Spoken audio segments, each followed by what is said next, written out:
All right, good evening, everyone. Good evening. Thank you for coming out tonight. Appreciate it very much. And welcome to our second meeting of the Michigan Investor Group, or MIG.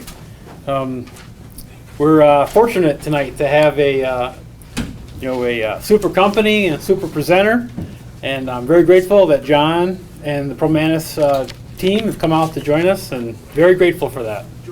Don't mean to have the segregation in the crowd here. Maybe Dave and Mike and Brent will sit on this side too. So our agenda tonight, just a couple things. I'd like to go over a couple housekeeping items, and then we're going to have John's presentation or discussion talk.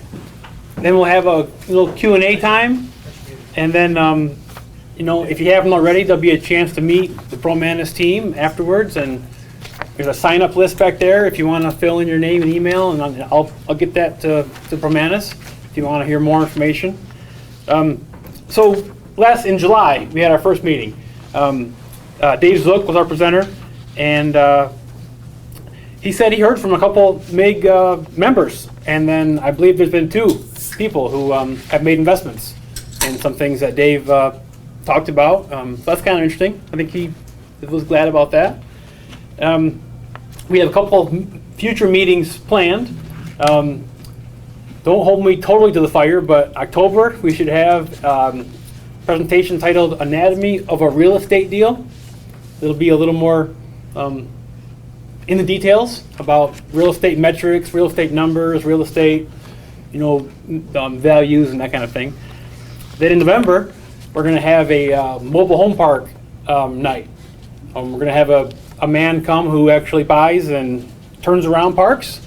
And I think I might actually speak a little bit too about the spectrum of mobile home park funds that are available out there to invest in.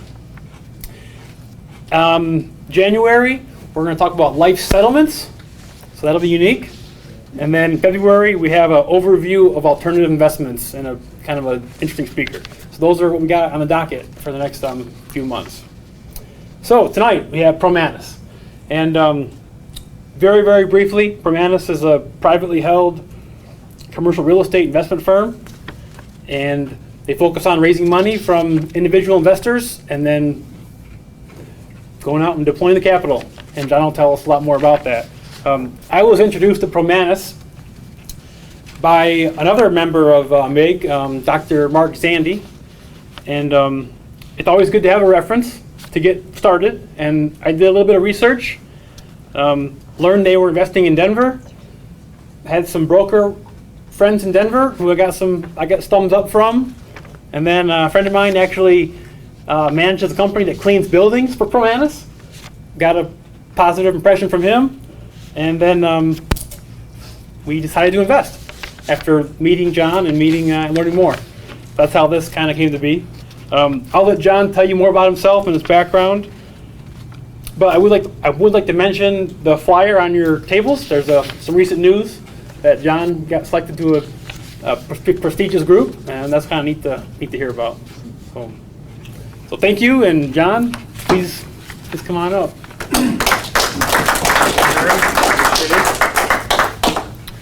So I was born in 1970, which if you're really quick makes me 48 years old, which means a couple things.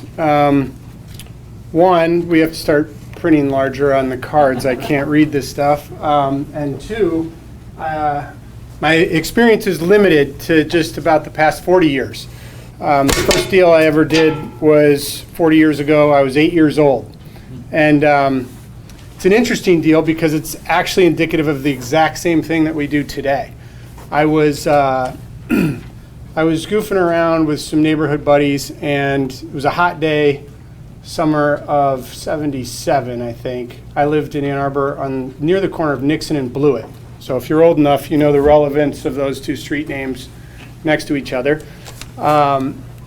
Nixon and Blewett. But so it's actually, I've told this story a number of times, but it's funny how we remember things, right? Like I don't know if I came up with the idea or my surrogate big brothers next door came up with the idea, but one way or another, we got the bright idea to go and take my red wagon down to the A&P grocery store and buy a bunch of Big K cola and Big K pop, which was 17 cents a can at the time. And we got some ice. And I had to borrow some money to do that from my parents because I didn't have any money. So I probably borrowed $10 from my parents, bought whatever I could buy. And then we dragged it over to the Leslie Park Golf Course, which was maybe a half mile to a mile away. And we went to the furthest point on the golf course on a hot summer day, and we sold cans of pop to golfers for 50 cents a can, which back then was probably way more than you would charge for a can of pop. But I was like this. I actually had hair. I was blonde and had a cute little 8-year-old guy. So we'd sell out all the pop. I'd return the money to my parents. I can't honestly say I gave them extra money back, but I'd like to think I did. And then we'd drink a few sodas ourselves, and we'd go back to the grocery store and buy 10 cans of whipped cream, and then proceed to dump it all over ourselves and eat too much whipped cream and get sick. So but the idea of that, the syndication process, is exactly the same. And over the years, it's evolved. I tried different things throughout life, like mowing lawns, service type business. I tried some sales type jobs and various things. And the idea was always to try and create more value for somebody than it cost to have me involved. So being an employee for someone never really worked for me for a number of reasons. One, I was just too ADD and I just couldn't really focus, and I couldn't figure out how to fill an 8-hour day when most of the stuff required today takes really 2 hours, and then the rest of the time you're kind of filling time. So I just was never really employable. And I'm sharing this with you for two reasons. There may be two components here, and I'm not really sure. One is, do you want to do things like we do? That's kind of, I've spoken to people about that, and we've talked about that. Or do you want to learn about, what a good deal is or isn't in terms of how people put things together? So the history about who I am, where I came from, what I do, and this idea of trying to create value for people is an important component to look for in anybody that you're investing with. And so, the first thing people ask me, well, how do I know, where do I find deals? Where do I find ways to get involved? And so, not necessarily involved, but where do I find opportunities, and how do I make sure they're good opportunities and it's a good person? Well, one, you'd have to look at character, like what motivates them, why are they doing it? Why is David Zook going to fly here, spend his time, other than for making money? Because that's really, I don't need the money. I did, but now that's not really the passion or motivation behind it. There has to be something else. For me, very personally, if I really were to dig deep under the layers and be truthful, it probably has a lot to do with ego and trying to prove myself still. Because when I was a kid, I didn't really get good grades. I was terrible in school. I got, the teachers all said stuff like, this kid will never amount to anything. At least that's what I heard. And so for a long time, it was about trying to prove I can do this. I can take someone's money. I can invest it. I can see a project through. I can see it finalized, and I can give them back more. I can beat projections, and that gives me a sense of validation. Now it's more a sense of embarrassment, to be honest with you. When this Forbes thing came out, and it, Lisa posts this stuff on Facebook, and everybody stops me. Oh, congratulations! It's actually just more like I didn't realize I was an introvert, but it turns out I am. So I landed after college on. I'm going to skip through the college part entirely and the businesses that I tried to run there. I landed on real estate, and it was really, it just made sense to me. I'm not going to be able to answer a lot of questions that have to do with other asset classes and other things. I've looked into all of them. I've tried them. I've tried everything. I'm an experiential learner. I'm vocational, and I just haven't done well with anything else. And for some reason, real estate just is, it's easy for me to get. It's bricks and mortar. It's, it's a finite downside in most cases. So I will be happy to answer any of that. We're approaching, I was trying to add it up today in terms of resume scenarios, but I think I'm approaching about $1 billion in real estate transactions that I've either brokered or done personally. Mostly we've done them personally. I was a broker for a number of years before I started basically just doing the whole private equity thing and abandoning brokerage. Right now we own and operate about a $200 or so million portfolio of existing real estate, buildings just like this one, office buildings, medical buildings. Actually, it's probably around 250 million or 230 million, but it's about to be 200 million after Monday because we're selling a big building, which is great. And we have 9 active developments right now in process, ground up developments. So I could speak to that if you had questions about that. These are projects in Denver, Nashville, Florida, and Ann Arbor, which total around 350 million in real estate that we're currently constructing from the ground up, which I wouldn't have advocated just 5 years ago, but in the last 2 to 3 years, it's certainly proven to be the best place to get into real estate investing, in my opinion.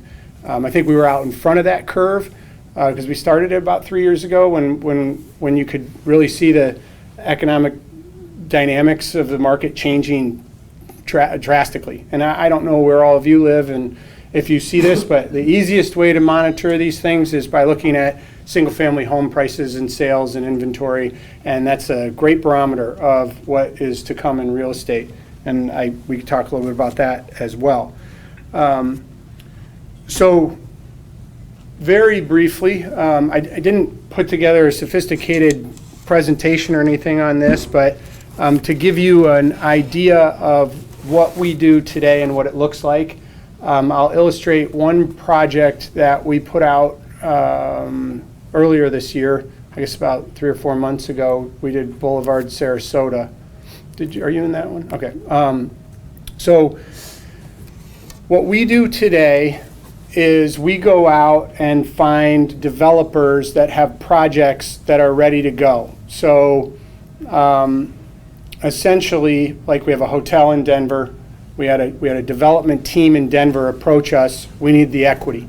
They have the project approved. They have the construction quotes done. They may have some financing arranged with banks, but they don't have the money. So if we're going to do a project that takes, say, $40 million, they're going to need at least 12.5, 30%, $12 million, something like that to get the project off the ground.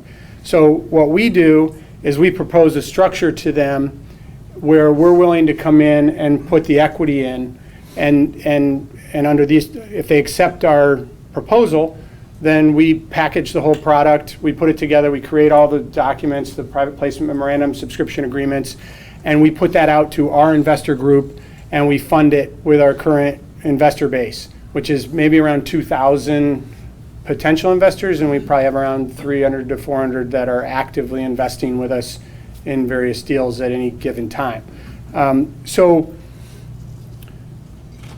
we also will act as the developer on our own deals. So we'll go out and actually find a deal that makes sense, and we'll do the whole construction and development side of it, but we're moving away from that because we can only do so much of that. And it's just, we really want to be the layer over the top.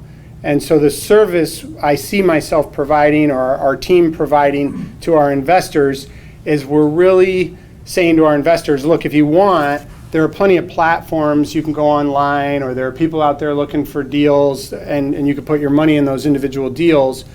But we're providing a different layer of scrutiny over the top. We're using our experience and our knowledge and understanding to negotiate a deal that would be way better for the investor than they would otherwise get by participating directly themselves into a given deal, if that makes sense. And so we've kind of positioned ourselves as this layer. We've looked at, could we automate this, create a portal, or make it a way where we could expand this out like Fundrise or Realty Mogul or these other portals. But every time we look at it, what those portals do is they take and they put a big wall between the developer and the money. And by the money, I don't mean the bank financing. I mean the money that you guys put into deals or are looking to put into deals. The money that you had to, earn, pay tax on, and you want to protect. And the bigger curtain you put between the money and the guy doing the deal, the less you know about each other, the worse it is, in my opinion. I just think it's terrible. I think portals are an awful way to go. Almost all of them are an auction format where you're just, as a developer, to get your deal funded, you just have to make the numbers look better and better and better so that you can compete on those sites and get your project funded. And that's a bad scenario, in my opinion. When we look at a deal, we primarily look at it to try and make it look worse and worse and worse. We really work with a protection of investment philosophy. Rule number 1, don't lose money. Rule number 2, see rule number 1. That's the big Warren Buffett saying, and that's how we look at it. We're like, look, under no circumstances do I want to not be able to return somebody's money to them. So with that stuff said, I kind of wanted to get some questions if you had them, and then go from there on what I might be able to help with. Go ahead. I'm starting from a point of total ignorance. Okay. Are you doing financing, or do you have fractional ownership and depreciation and all that? So, yeah, okay, good question. All right, I'll back up. In a very simple explanation, what we're doing is we're saying, I'll give you an example. We're not doing financing. What we're doing is we're saying, okay, let's say for simple sake, somebody has a project that's going to take $10 million. We go to them, we say, all right, we'll do the $10 million. $7 million of that might be bank debt financing. $3 million of that would be investor equity. What we're doing is we're saying, okay, we're going to take that $3 million and we're going to break it up into 100 grand increments. Let's say there are 30 shares then available, right?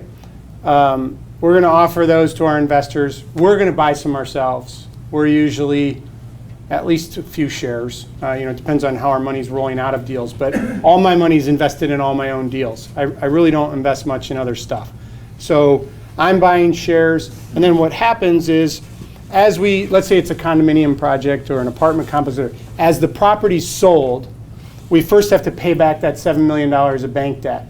We then always pay back the $3 million pro rata to the investors until they're made whole. Then there's usually some type of a preferred return to the investors, anywhere from 6% to as high as 18%, that they get first as an annual return on their money. And then after that, there's a split, typically between the investors that funded those 30 shares and the development team, which would consist of my office and the people that brought me the deal in the first place. Does that make sense? But my $100,000 investment would be a depreciable asset. If we were taking depreciation on the deal, you would share in it on a pro rata basis. So if you think of it like you just own 1/30th of the project. So in simpler math, if we were doing $1 million and you put in 100,000, you're 10%. So you're going to see 10% of any depreciation we take against the income we generate. It's a pari passu flow through to you in a limited liability company. So yes, you get all the benefits of real estate investing. Now that's not, what I'm saying is not necessarily indicative of how other people do what I do. As a matter of fact, most of the deals we look at don't really give the investors a very fair shake at what's going to come out the back end of the deal. Some of them do. I mean, some of them really do. There are people that generate good value for people. Their deals are usually kind of harder to get into. You usually know them through a friend or a family member or a direct referral. But a lot of these things will take. You really have to read the documents because you can change it. I could say John Bogdasarian gets all the depreciation, you get all the income. You can do that.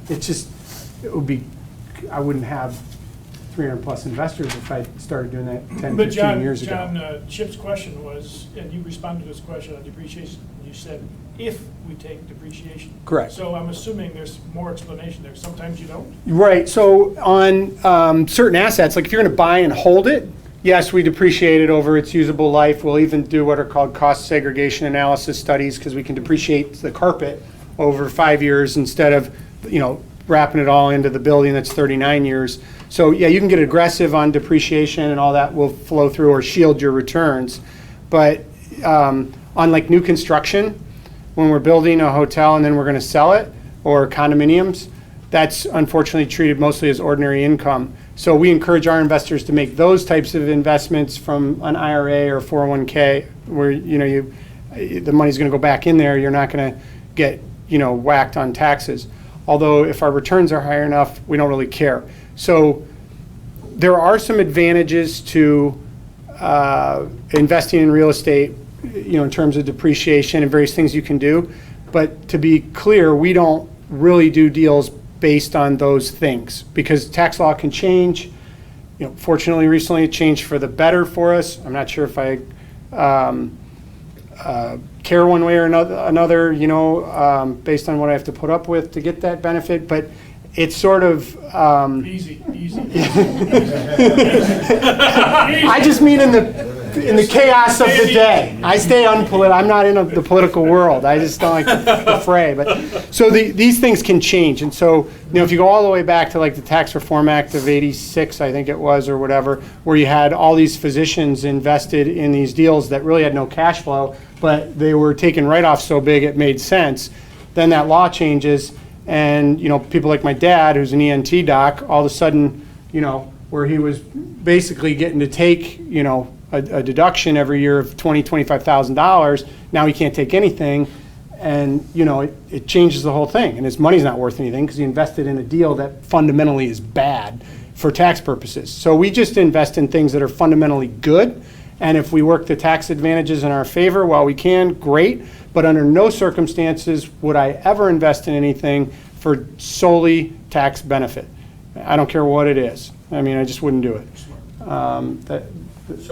So the 200 million that you have is likely kind of on the depreciable side, and the 350 that you have under construction would be to kind of sell it and take the gain.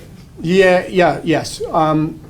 However, it's not like you're paying income on it, before you see the money, because there is no income in the first year or two. So you are actually potentially showing a loss during the construction phase, but then you're picking that back up as you're selling units. And unfortunately, even if it takes you 3 years to build out a project, if you're selling multiple units, it's just treated as ordinary income. You don't even get a capital gains tax treatment. So you have to take that into consideration, which is why our development deals will show a 18% plus annual rate of return, whereas our buy and hold stuff might be more in that 12 to 14% range, because that's going to be a long-term cap gain when we sell those. And so we consider it when we're writing a proposal to somebody and what returns we want for tying up our money in the project, but we don't, base all our decisions based on, the current tax law.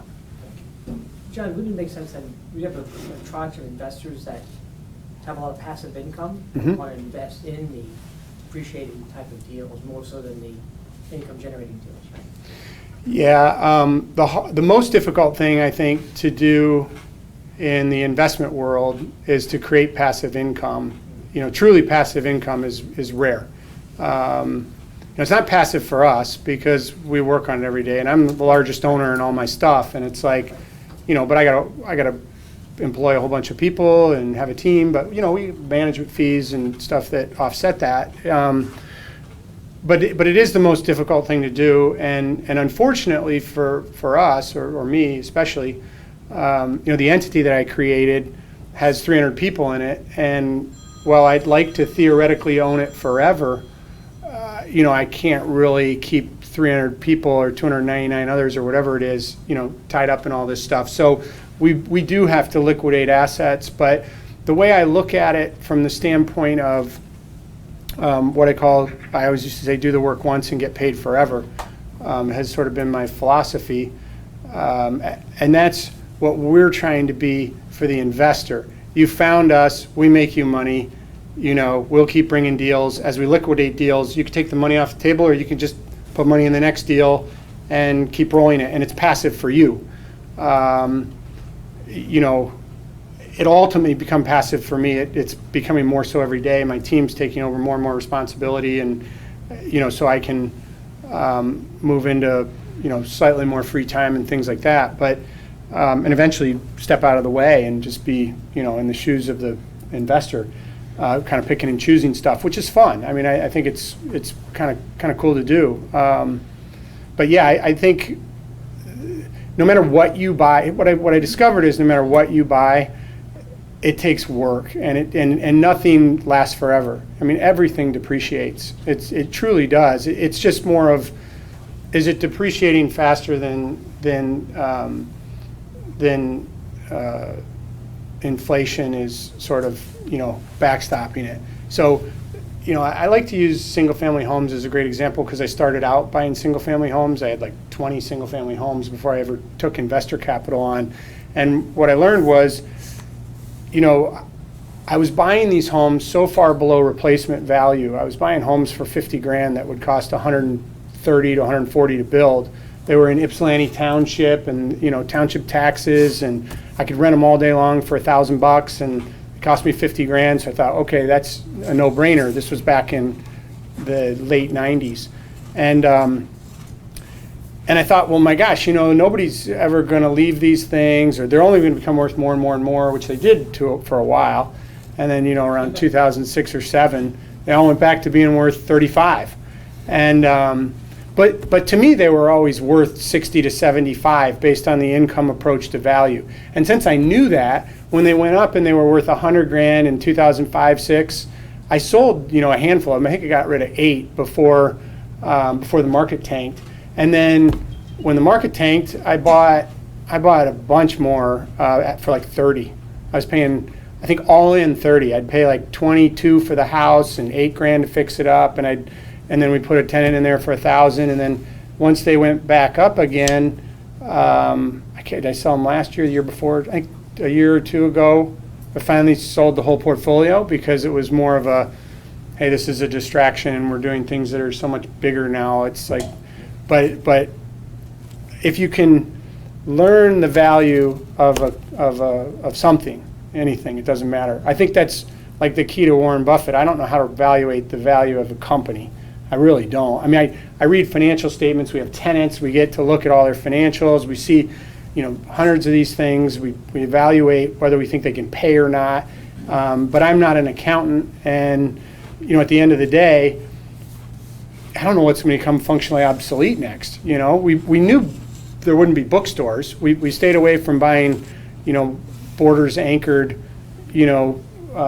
retail centers, and basically we've stayed away from retail altogether because we just can't figure out, what you would go to other than a restaurant, or maybe like, I cut my own hair now, so I don't even go get my hair cut. But service type businesses are all that can go in retail anymore. Anything you can buy, you just, it's one click away. So we've tried to stay away from stuff where we're trying to figure out, whether the tenant's going to be there or not. But I hope I'm answering your question. I know I've exaggerated No, I'm just a thinking bit. about the different Sorry, types of investor. digressed. That might have different motivations for investing. That's Yeah. But maybe it's a follow-up question would be, you're pretty diverse in what you're going after. How about new market credits, are you using tax credits or any type of funding instruments like that might help? We did, we have a TIF, what's called tax incremental funding, on a condo project we did that was on an environmental site in Ann Arbor called Kingsley Condominiums. That's about 50 kind of higher end condos right in downtown Ann Arbor. That's been a very successful project. We got about $4 million that we recovered.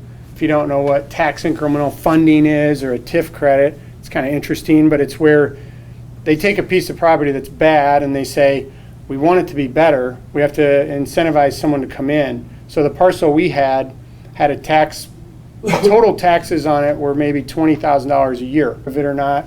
Yeah, that was a Zell vehicle. Yeah, and they announced like Equity Lifestyles or something. Yeah, they changed the name. Manufactured Home Communities didn't sound so good, I guess.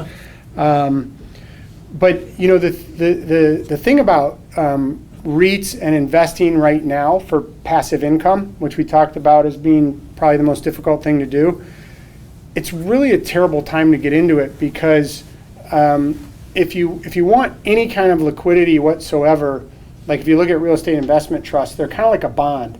So they have a yield and their share price trades and they're inverse to one another. So like Equity Residential right now, I looked at the other day, and its yield is only like 3 point something %. Okay, so you can put 100 grand in there, and you can be right for 5 years in a row and make your 3-4% on your yield. But then when that yield goes to 6%, your 100 grand becomes worth $50,000 like virtually overnight, and so you've lost 50%, in a second. And if you think you have the ability to gauge that and get out at the right time, you're wrong. It's not possible. Nobody can time the market. It's not. We're intuitively built to do it backwards, and it's just, I don't know anybody who can do it right. I mean, I really don't. I think if they do it right, cryptocurrencies, it's just guessing. Everybody thought they knew everything. Oh, cryptocurrencies, and my friends were getting into it. I have people that bought $1 million homes because they were doing so well with it, and now it's, pennies on the dollar. I mean, Have you seen anybody build industrial spec places? we are about to embark on a journey to do that in Nashville, actually. Their market is so tight. Industrial buildings Yeah. to spec? Yeah. Spec building. But that market is so tight, and the lease rates are so high on industrial. We're not going big. We're doing buildings that can be broken up into smaller units if we want. Multiple occupants? Yeah. So we're doing kind of like, it's really like a flexi industrial. It could be, we have options. We could kind of morph it into more of a techie, tech center type thing if we wanted. But I'm actually supposed to go down there in the next few weeks to really, the numbers on paper on that deal are staggering. It's just a question of, I got to go down there and look at it and touch it and feel it. Anytime we're doing something brand new, but it's getting there. But it's almost impossible to build new right now. Yeah. Factory space. It's a real problem. You can't build it you can't rent it for anything close. I think if you really look at all the moves that are being made right now from a political standpoint, to me, it all is leading towards a pretty heavy dose of inflation coming down the pipeline here very quickly. And it'll, I think, happen faster than we realize. That's my belief. If I had a crystal ball and I knew how to place the bets, I would have shorted the CMBS market in 2007. I knew it was going down. I just didn't know how to make that bet. I don't know how to trade options. I don't know how to make those. All I can do is take advantage of what I know and saw, which in 2007 was sell everything we can get out of and just wait. We didn't do anything in 2008, nothing. And then when it came time to buy, we bought in 2009. We have some deals we did that if I was smarter, I'll give you a great example. Applebee's. That's probably the best example I have. Dine Equities. We tried to buy 20 Applebee's restaurants scattered throughout Michigan in like 2010, I think it was. And John, yep. Can you, when you say buy that, you're trying to buy the land? We're buying the real and have a estate, triple not net the lease. operating business, yeah. They had 20-year leases in place, guaranteed by Dine Equities, the parent company. And nobody wanted to buy them because Dine Equities was up against like a debt covenant coming due, and everybody was afraid that fast casual or whatever it was called was going completely out of business. And so, but these restaurants that we had were all profitable at the store level. And so we didn't really care. We were like, we just want to own these real estates. They're great locations in good markets that are very resistant to any kind of downturn. We couldn't get anybody to loan us the money to do the deal. Nobody. I had plenty of investors. I just didn't have any banks that would finance the deals. So we ended up buying 2 of them. We got one done in Big Rapids and one in Ludington, because those markets, the banks would loan in those markets because those banks didn't have any downturn. There was nothing for them to loan on in the upswing, so they didn't have any bad loans in the downturn. So they were just salivating over themselves to loan to us on these, and they all ate there every day for lunch. So honestly, they were like, I eat there every day, we'll do that loan. And so we got these 2 Applebee's bought, and I didn't really, at the time, Dine Equities was trading at $5 a share. And I remember like a year and a half later, maybe 2 years, we sold the equity. We sold the 2 Applebee's that we owned because we didn't get the other 18 and it wasn't enough. And we were also getting worried about restaurant, and cap rates had compressed. So when we sold them, we doubled our money. It took 2 years. We doubled our money on that deal. was a tremendous return. And I thought, I'm so smart. I'm just a genius. And I can't remember who it was that printed something out for me and handed it to me and showed me that the day we bought those two buildings, Dine Equities was trading at $5 a share, and the day we sold them, it was 24. And so I could have gotten almost 5 times my money had I just bought the damn stock, you know? But, you know, I can't raise money from investors to buy stock because they would look at me cross-eyed and be like, you know what you're talking about, and frankly, they'd be right. But it is, you know, if you know how to make the bets and you're financially savvy, there's an infinite number of ways to make money. I just know real estate and try and play it slow. So what would be, well, let's say somebody signs up for your email list, and what would be like in the next 6 months or a year, something they might see? So I hope to have at least one more deal out this fall. We really only do like maybe one a quarter. That seems to be about our pace right now. Primarily because we're just we have too much going on, and so we're trying to be ultra selective until we start unwinding some of the PF3 stuff that's taken a lot of our time and energy management wise. What's your constraint, people? Yeah, and also people management. I mean, I'm a terrible business owner, operator. I'm absent, you know, 75% of the time. I hyper focus, so I can get up here and talk, and I can be dialed in, and I can be paying attention. But then, you know, half the time I'm just a scatterbrain, and I can't stand anything that's not like a truly kind of intense situation. So I work for maybe 2 hours a day, and it'll be, you know, just, you know, it's. I think it's intense to me. I'm hyper focused. I'm dialed in. I get it off my plate, and then, you know, it's not like I'm not working the rest of the time. I mean, I'm thinking about stuff. I'm reading things. I'm sort of, you know, putting questions in my head of what I might or might not do with something, and sort of waiting for the answer to arrive. But I'm not good at running an office. I interrupted you. You were about ready to explain your next. Yeah. So that what constrains us is, I think, all of our lack of wanting to. Everybody I have in my office takes care of themselves. We don't have a clock. We don't, you know, have a vacation center. Is this a part of your team? This is part of my team here. Will handles all investor relations now. Anthony runs a lot of developments and head of leasing for all our existing stuff. We just brought on this McClellan kid. He's the little brother of another McClellan kid who's my CFO who couldn't be here tonight. So we got McClellan and McClellan. And Brad is director of operations and really runs the day-to-day office, and he can't stand it either. So he's like, let's not hire anybody else. Let's just, you know, work with who we have. And then Lisa's handles all kind of PR, marketing, output. You know, somehow got me accepted into this Forbes Real Estate Council. I didn't have anything to do with that. But it should, yeah, but it should be fun. And then we've got, you know, other administrative assistants as well, but it's a relatively small group. And then we have outside property managers, like Anthony oversees it, some building engineers, some on-site property managers for some of our more tenant-heavy properties. And then we have, you know, every development has its own development team. So, you know, there's a hotel team on the hotel in Denver, then there's a condo team, different developer group on the condos in Denver, then there's the Nashville and another one in Sarasota, but they're not direct employees for us. And that's just a better setup for me. Like, hey, police yourself. If everything's working fine, great. If there's a problem, I'm really good at getting in and, you know, solving that issue. So what you would likely see from us is, you know, I don't even know if we send a monthly thing. It's more like, you know, we probably have like a quarterly deal that goes out and says, hey, here's a summary. If you're interested, by all means, give a call. We'll get you any and all investment. When someone initially signs up, we have a packet that goes out that explains a lot about our company, how we work. We could send samples of any and all deals we've ever done.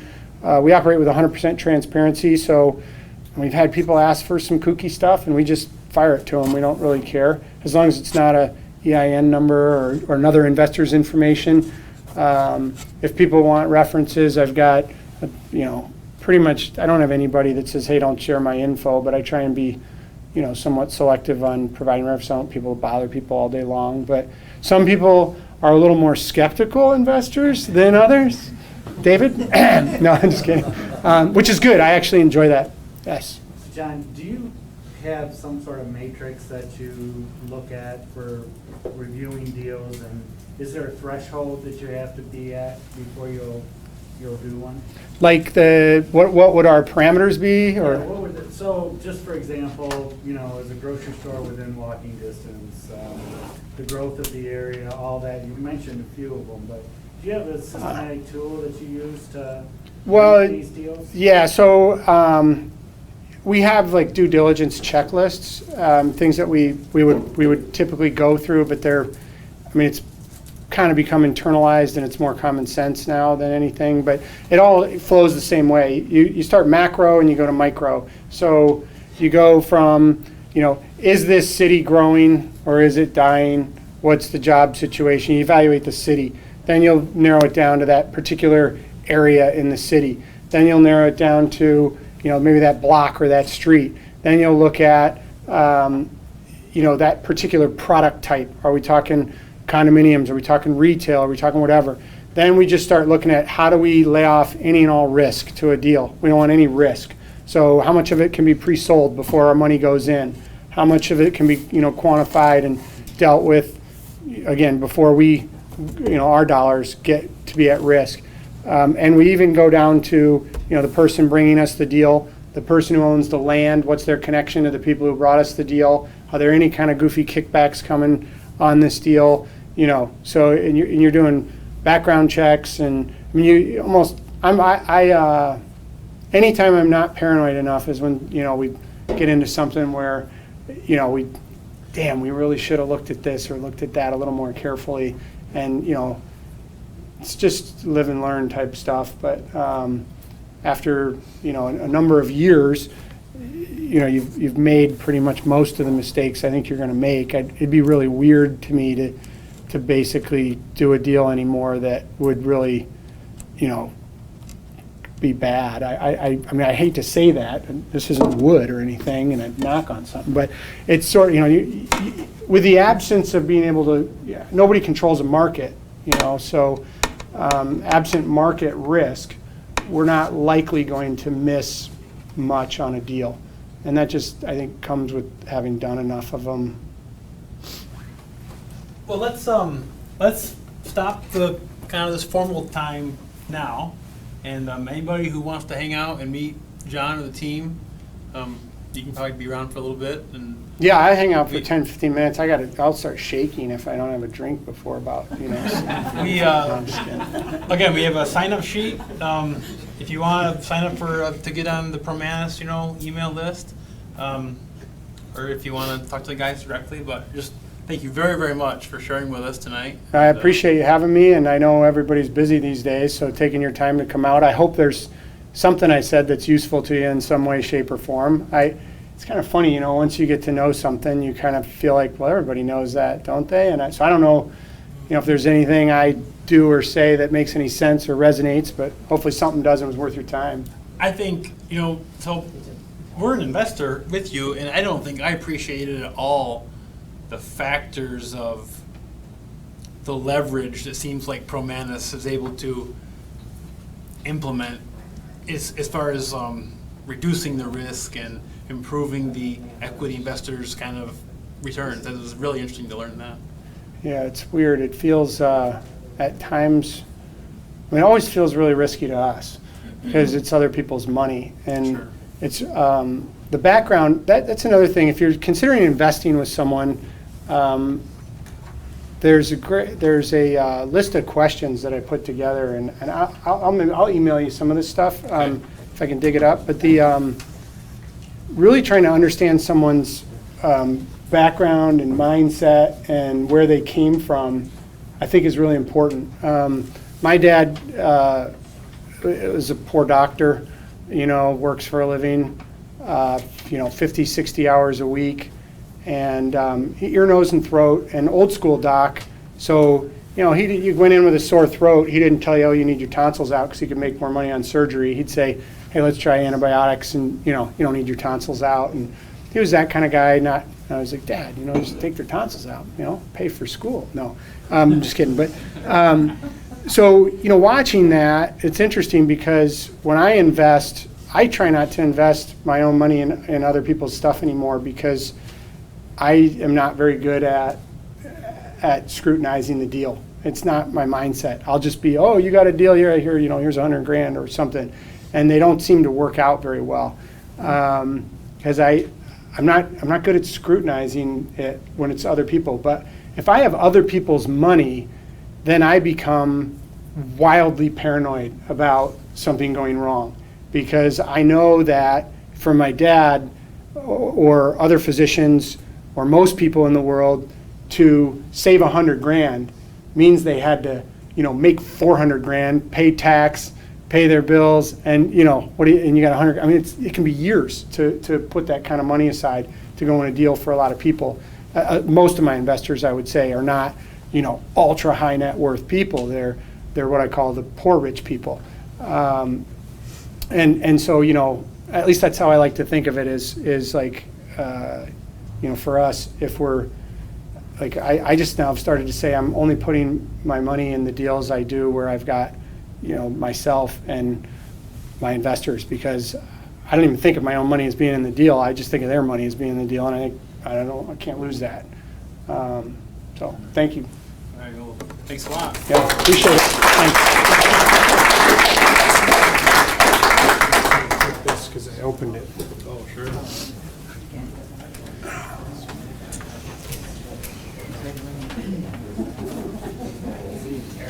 And when our project is all done, the total taxes on it will be, say, $500,000 a year.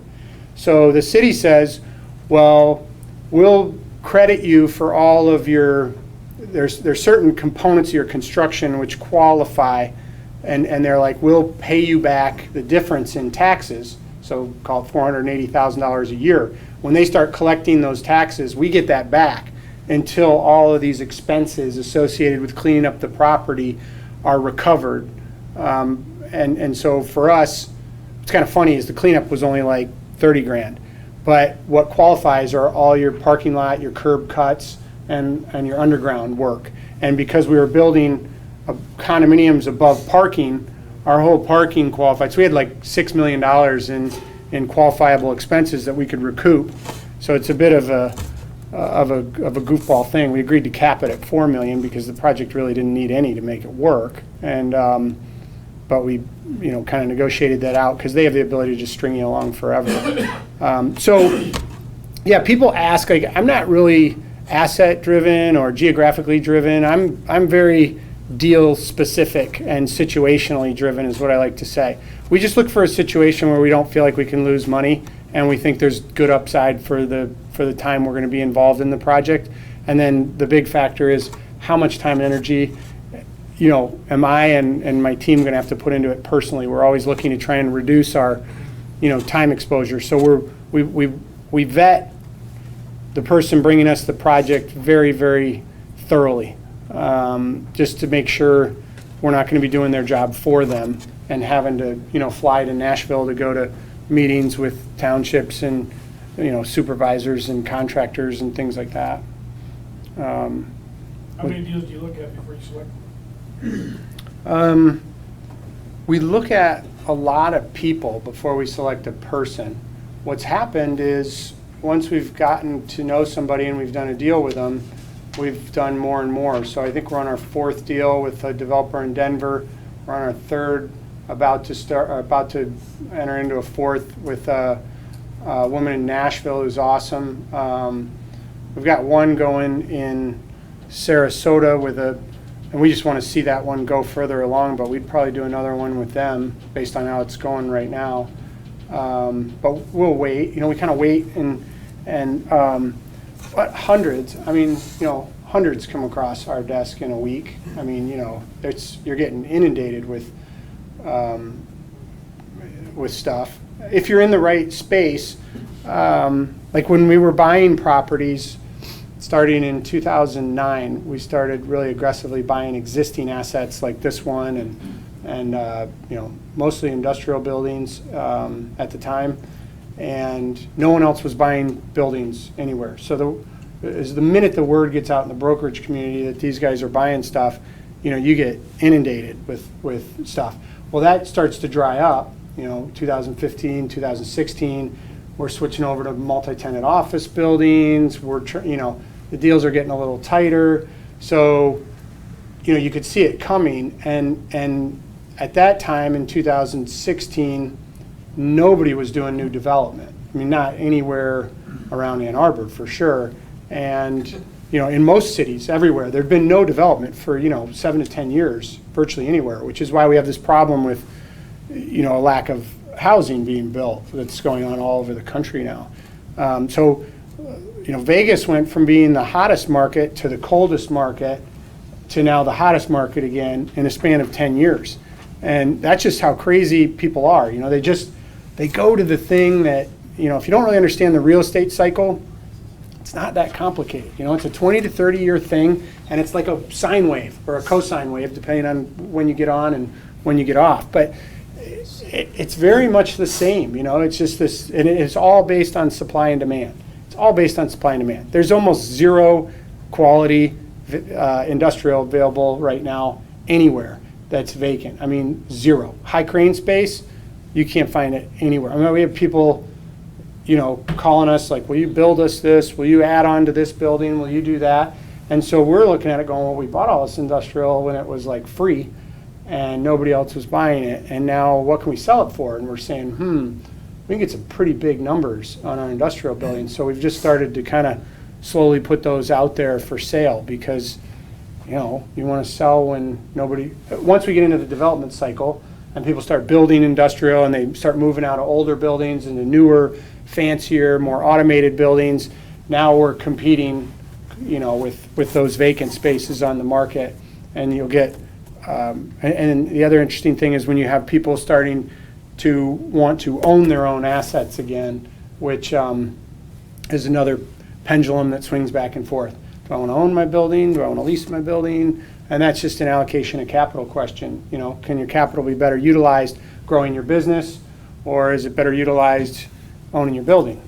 Real estate historically will make a 10% return, and a well-run business can do 20, is what they say. I don't always buy that, but I think we can do 20 in real estate, and I've never made 10 on a business. So, it's just the way it is. It's proportionate to knowledge, but.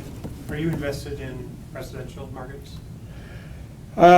Let's see. Or active in it, I should say? Are you actively investing?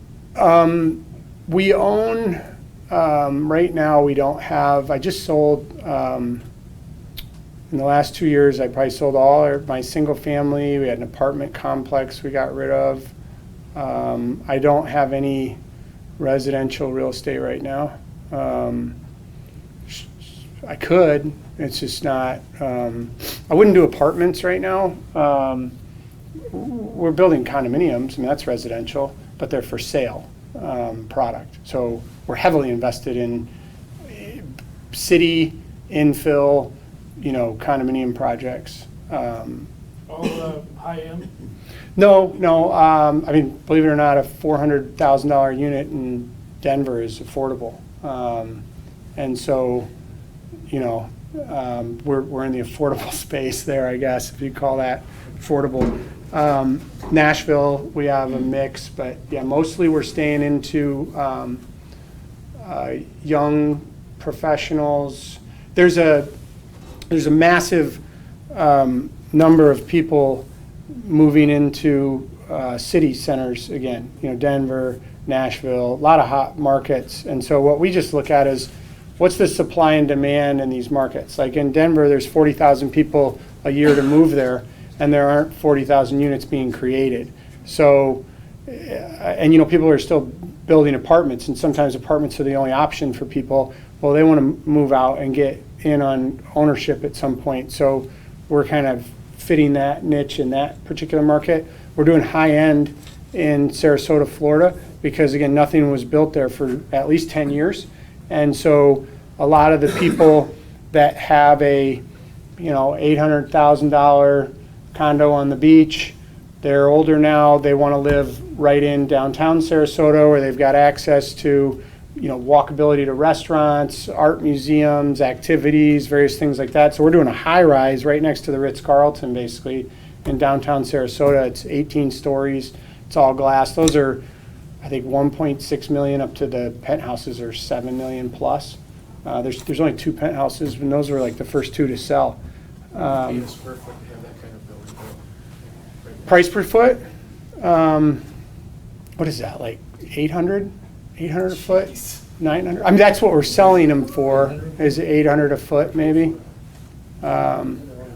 Construction cost is probably 5 or 6. I mean, it's, that project is, so that's a good project to talk about from the standpoint of, a lot of times how you structure something is what dictates, your risk level to it. So we wouldn't just come into a guy and say, oh, you're going to put up, an 18-story building in Sarasota. Let's look at the supply demand and decide if we want to do it. This guy had half the building pre-sold with 20% non-refundable earnest money deposits. He had $4 million of his own money he was keeping in the deal that he was willing to subordinate to our $16 million.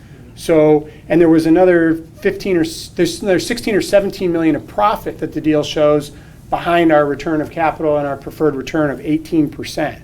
So that particular deal we negotiated, I said, look, $16 million, that's a big check for us to write. That's a big raise for us to go out with. We want an 18% return. After the bank's paid, we want our 16 million back first, then you get your 4 million back. Then we go pro rata till we hit our 18%. And then after that, he gets to keep 75% of the upside. The investors get to keep 15% of the upside, and my company gets to keep 10% of the upside. So we're literally paying our investors an 18% preferred return, and ourselves, because I think we have a share in it as well, but we're paying our investors an 18% preferred return on that project before we, see any money coming out of it on the back end. And we're just participating in the 10% of 15, 16 million coming out the back, which is good money for us for, a couple weeks work of, In that it's same more than that. market where you said that your costs are $500 a square, I'm just kidding, but $500 a square foot. If next door was a 10-story tall office building, what are they getting square foot for rent? It'd be high, I think. Well, although, it depends on the market. If it was in Denver, it would be very high. If it's in Sarasota, not so. High. Oh, for office rents in Denver, Yeah. probably $40 a foot, Yeah, because, triple net.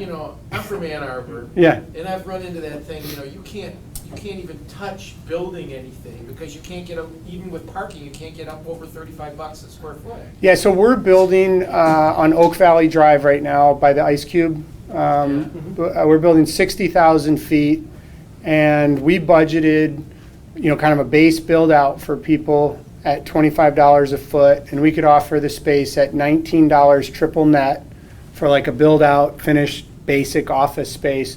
And what we're finding is the tenants want $70 to $80 a foot in build out, and they're willing to pay $23, $24 a foot. And when you contrast that to downtown Ann Arbor, it's a steal because we're township taxes, so your pass-throughs are going to be way less. We have parking right there, 300 parking spots or something on site. It's, so you don't have to pay for your parking, you don't have to pay city taxes, and so that project's gone very, very well. And I just saw the same thing you did and said, wait a minute, you can't find anything downtown. By the time it's all in, you're going to be at $40 to $45 a foot. That's not even factoring in a bunch of parking spots, And so we're like, well, if we can deliver a product at a 40% savings to a business, wouldn't they go to Oak Valley Drive? I mean, it's 2 minutes. It's like, and so far it's working pretty well. So what kind of projects do you have you're funding now? Right now, we don't really have anything available. We have a development fund called PF4, which there may be a handful of shares left. They were like $100,000 a share. We took 5 development deals and we put them under one umbrella. And we said, if you want to invest across a number of deals, here's a vehicle. And so It's nice for a couple reasons. One, you get to see the reporting and get the education, I guess, on 5 deals if you're interested in that kind of thing. 2, you're diversified across deals, so if any one of them goes bad, it'll likely be made up with another one that goes good. We have some that show really, really high returns.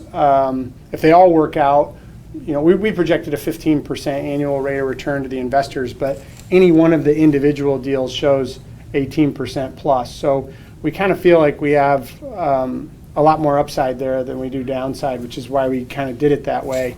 Although it is kind of complicated, and I doubt we'll do that fund type structure again with that many people. We may do a handful of kind of ultra high net worth people, and we just keep it rolling. But you need a certain type of people in that kind of deal that are truly. Over the years, I've developed relationships with a few people that, can write pretty big checks, and they love what we do, and they're I don't know. I get the feeling they invest more from a standpoint of mentorship, and it's not like they don't want to make money, but they're not like calling me every day and saying, how's this going or that going. They're more, I think they sort of feel like they're helping us out or something. And anyway, they're very easy to work with, and so those handful of people, at some point in time, my guess is I would kind of cut back to my own funds and maybe a handful of people. But more and more the way we're moving is, hey, we're doing these deals. If you want to participate alongside us, great. Get on our list. Here's a packet. We'll send it out. And, if you're interested, great. If you're not, no big deal. Unsubscribe anytime you want. We don't really care. And, I mean, it's funny. The Boulevard Sarasota deal earlier this year was a big eye-opener. I was sweating raising $16 million. That was a big raise for us in any one deal. And we put it out on a Tuesday, and by the following Tuesday it was fully subscribed. And at $250,000 a share, we had people taking 8 shares, 10 shares. And I was like, blew my mind, because our typical share used to be $50,000. And I was like, well, if we put out 250, nobody's going to be able to afford to do it. And some people took half shares. We cut a few in half. But it's interesting how much, an 18-story, all glass, beautiful pictures, the architecture rendering, sexy development deal, that sells. I mean, most of the stuff we raise money for are no offense, but they're buildings like this. What picture are we going to put up that's going to make this look all exciting, But they're printing money. And I'm like, so it was harder to raise money for the deals that were like consistently just, this thing's going to pay, than it is for these, the new development stuff, which is ironic to me, because I always thought new development was more risky than buying something that's already sitting there where you have a lease in place and you can know what the market is. But again, you can mitigate some of the development side risk by really doing your due diligence on the market, by getting pre-sales done ahead of time, and then having an alternate exit strategy, which we like to try and have. So if we get into like a condominium project and we're in a good market, but interest rates go through the roof, or something crazy happens, somebody flies a plane into a building, and everything stops for a while, we can rent these out. We're not over levering to the point where we can't rent these things out. Maybe we get stuck in them for 5 years, 7 years, but we're not going to lose our money. And we would get, we would just hold them until the market came back. So living through a cycle or two allows you to kind of structure things in a way where, do you want to get stuck in a piece of real estate? No, but, if you do, you can see it through. I've done one deal that didn't work out in my career. Some people like to ask, well, what's the worst deal you ever did? It was actually in Grass Lake, right off the highway there. There were some lots called Vineyard Hills. I bought the remaining, 12 lots from a guy for like $250,000 maybe. And this was back in like probably 2002. And I had a builder that was going to put houses on them. I was going to subordinate the land. We were going to sell the houses off. We were going to make a bunch of money. And I had, it was $100,000 in cash that we used to do that deal. and like 150 grand in bank debt.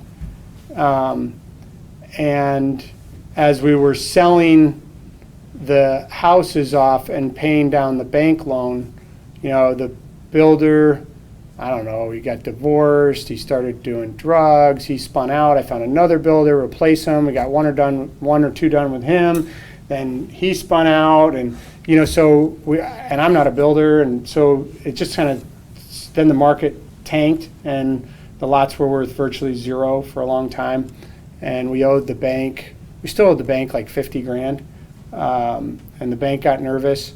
So I actually wrote a check and paid off the bank. So I lost 50 grand on that. And then I was 20 grand of the 100 grand and lost that. And the investors, there were 8 investors, I think, that each put in 10 grand. This is my first syndicated deal, I think, in like 2000. And it pretty much, I mean, they got some back, but it pretty much went to zero. I mean, it was virtually a complete failure. That's not where I learned the most, but it was a lesson in don't buy, you know, rural, like things that can go to zero. I didn't realize that like a piece of land could go to zero, and it literally went to the point where you couldn't give it away. We finally got rid of the last lots just in the last couple of years, and I think they went for like $2,500.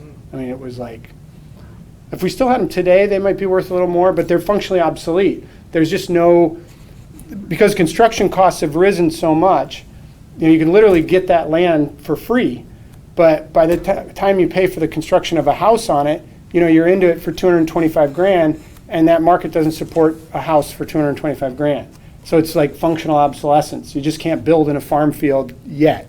You will be able to in another 3 years. You know, it'll get that bad, and people will be like, I'm going out to Manchester, I'm going to Tecumseh, I'm going to Grass Lake. I mean, that'll happen, but we just made the mistake of, you know, buying at the peak end of the market, and so that's the only money I've ever lost of other people's. It wasn't that painful. Nobody seemed to even care. To be honest with you, they made money on other stuff. Nobody called or anything, which was really weird. I would have been pissed, but I was pissed. I lost way more than everybody else, I guess, but because I personally guaranteed the loan, and we still do that. You know, I actually there's recourse debt, there's non-recourse debt. That's another component of a deal to look at. I have actually written a book. It's not, it's done, but I have to proofread it before I can, and edit it once before I can tell them to, you know, finalize it. And it's been in that state for like 6 months, so I can honestly say I'm not sure it'll ever get done. But it's all about, you know, it was. I really went through the exercise because it made me put down my thoughts in writing on what someone should do. Like, what are the questions I have gotten over the years in talking to accredited investors, and what is it that they can do? How can they find people that put together solid deals? And, you know, so I put together a whole chapter on how to source deals, like just how to go find people that do what I do. You know, you can certainly search the internet. That's not my favorite. My favorite are things like this. You ask other people, hey, have you been in a deal? Do you know anybody you've been in a deal with where it's worked out? That's by far and away the best, is word of mouth. But, you know, it's hard to find, you know, I won't, you can't wait for somebody to call you, because I'll never call you. I don't have time, and I don't need to. And so if you're good at what you do, people find you. You know, so I used to have to call people. I started with 11 investors, and I had to call them all to get them to invest, and I had to send them a packet, and I had to meet with them, and that was all. It was that way till we got to like 100 or 100 and something, and then it just kind of, you know, like now we have people investing that I've never met, don't know, haven't talked to, which is really kind of strange, but that's Will's job now, and I've been able to kind of let it go. Although it is one of my most favorite things to do, is to go through and kind of illustrate and explain a deal. I think our write-ups do a good job of it, but I really like talking about the ins and outs. My favorite is when people say, well, you know, I don't think you can get that price, or this is, you know, hey, if you thought about this or that or the next thing. And because especially in the beginning, honestly, I hadn't really thought of everything. I mean, you can't. And so, they're good questions, and the more of them you can take, the more you can kind of shoot holes in your own deal and be like, wait, is that a concern? Is that not a concern? Does that logically make sense? Does it make sense to me to build, like 5 years ago, it wouldn't have made sense to build something new because there was just too much product and there were too many people building apartments, and we had no way to backstop a deal if it didn't work out. Today, it's completely different. The lack of supply dictates that no matter what, even if we have to rent out a product because we can't sell it for the price we want, we're going to do fine. And we're careful to stipulate in our documents that we're able to rent them out and that the developer has certain rights that the owners don't and various things like that. So, but finding people, the other thing you can do is you can go, there's all kinds of investment groups and things like that, just like this. It's great you're starting this. My favorite is you just go, like if you're in Denver, you're driving around, you get an Uber and you tour a city, you're in a hot city. You can look at like the 10 highest growth cities and you just Google this stuff and be like, okay, Charlotte, yes. Nashville, yes. There's pockets of Dallas, yes. There's Denver, yes. Where you have an influx of people and companies expanding and more jobs than they have people to fill. And so people are going to keep moving there and they need housing. And so you find that, you drive around that area and just look at all the cranes, and then on every project you'll see a sign. This is being built by this guy, development team of this, that, and that. Look up the development team and just call them and say, hey, I was driving by your project on, Elliott, and I think it's a beautiful project. I'm wondering, do you ever take on investors? It's that simple. And because they're all looking for money. I mean, everybody's looking for money. Everybody in Denver is starved for equity, which allows us to come in. Like if I go to Denver and I line up deals to look at, I literally will fly in on a Wednesday morning, leave on a Thursday afternoon, and have had 12 appointments with 12 different developers, with 12 different projects that are teed up and ready to go, and they all need our money. So I can just say, these 6, definitely not. These 3, I like the projects, I didn't like the guy. These 3, I like the projects, I like the people, these are good. This one definitely stands out. Let's start with that one, and we'll write a proposal to them, and we can say, hey, we want this, this, and this, and that, which is usually rather egregious, and in a way, I mean, it's market, I guess, so it's whatever you negotiate. So this is what we can sell to our investors. That's what I always tell them. I got to sell it to my investors. Well, it's interesting to have that third party thing, in the back. I've got to be accountable to my investors. We have auditors. We have to have, all books, records, background checks.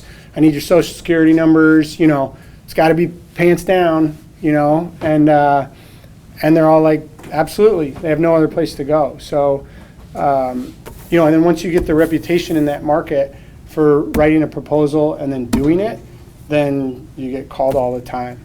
And to me, it's far more powerful to aggregate, a mass number of accredited investors as opposed to trying to do the whole deal and keep it all to myself. It's just been far more powerful for a number of reasons. The first one is I don't have the financial capacity to backstop, a $40 million deal. Maybe one of them, but that would take everything I have, and I'd be begging for mercy if the bank called the note. I'd have nowhere to go to get that money.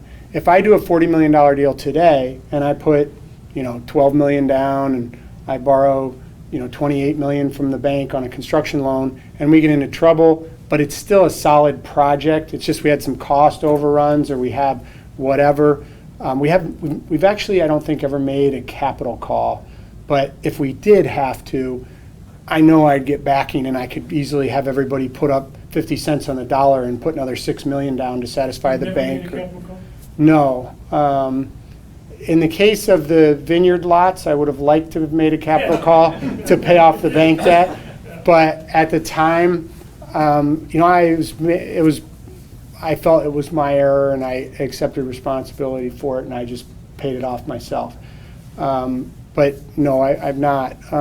We have created mezzanine, private loans, mezzanine loans. So, for instance, on the hotel in Denver, we thought we needed 10 million to do that deal based on the bank quote. Kind of at the 11th hour, the bank reduced the amount of the loan they would give us. They said, oh, we ran into some ceilings I was unaware of. We took this to committee and we can't give you 30 million, we only give you 27, or whatever the number was. We were, I think, 3.1 million short. And so instead of, we already raised the 10 million. Instead of calling everybody and asking them to put another 3.1 million in, we just created basically a private loan, and it sort of had this similar economics, and it's like we borrowed the same amount from the bank, but we just did this much from the bank and this much from private individuals. And these members that put the 10 million in had the first opportunity to take any of that they wanted. But we've never had like a capital call or a forced thing. We just were deciding, do we want to do this deal and does it make sense? And actually, because the developers on the ground represented the loan that they were going to get to us in the first place, it allowed me to go in and retrade them on the deal and make it far more lucrative to all of us on our side anyway. So we turned it into a pretty good advantage, I would think. But yeah, no, we haven't. Now you create a separate LLC for each one of these deals? Each individual property or development deal sits in its own LLC. In some circumstances, like with our portfolio of existing assets, we maybe have 30 properties. They're all in their individual LLCs. Those are disregarded for tax purposes because the investors are really invested in a parent company called PF3, which is the 100% owner of all these sub-entities. So for liability reasons, and because if one deal went bad, we don't want the lender to be able to crawl through and get to the parent company, we can chop that one off if it goes bad. So for liability reasons, we keep them in their own separate LLCs, but sometimes we pool the investment dollars into a parent company. More and more so, though, we're going to each one sits by itself, just because. Convenient for the investor, because then I don't have to have a separate LLC. Right. Well, you never have to have a separate LLC. That would be a kind of a ridiculous redundancy. The only time we see that is if where it's like an investment group and 5 people are together and they've each put, $1 million or $500,000 or $150,000 into whatever it is. They've each put in a certain amount into this LLC, and now that LLC is making investments, into various things. We've seen that. Usually what ends up happening is those eventually get dissolved and we take each individual's ownership and put it in their own name. That's happened. Actually, I think that's, I think a number of the Michigan Heart guys did that originally. They invested with us, and then they were in a group or something, and then we dissolved that. Now they own their own interest. Do you do any of these, I don't know what they're called, my one son told me about them, where, you might buy property on 3 out of 4 corners on an intersection, and you do hotels, and you basically develop it and own the hotels, but the hotel company operates. What are those? It's like an REIT for hotels or something, huh? Yeah, so the hotel world, hospitality is a very challenging thing to get financed. It's hard to get a reputable flag approved, like Marriott won't, really award you their brand very easily. You have to have, a certain amount of, we kind of got lucky on ours in Denver because we got in under the Westin brand, which was a Starwood brand. And then of course Starwood and Marriott really took over Starwood. And so now we're a Marriott flag, which is great because their booking platform really creates some benefits to you in terms of you go to instant market occupancy the day you open because nobody really cares how old a hotel is. They just look at the reviews and the availability and the room rate. So really the day you open, if the market is 80% occupied, you're going to be 80% occupied, which is the benefit, I think, to those platforms. And then that allows you to sell your building very quickly. And most people that do hotel development build them and then sell them to a larger fish, which is like a real estate investment trust, REIT. that owns, like Apple REIT is a great one. They own, I don't know how many thousands of hotels or whatever, but, you know, if you want to invest in hospitality, you know, I'd look at REITs as a way to do that. If you want to invest in residential, you know, Sam Zell was brilliant at creating REITs. Equity residential was always a really good investment for me. It's thousands and thousands, tens of thousands of apartment units, diverse across the country. Manufactured home communities, MHC, I don't know if they changed the name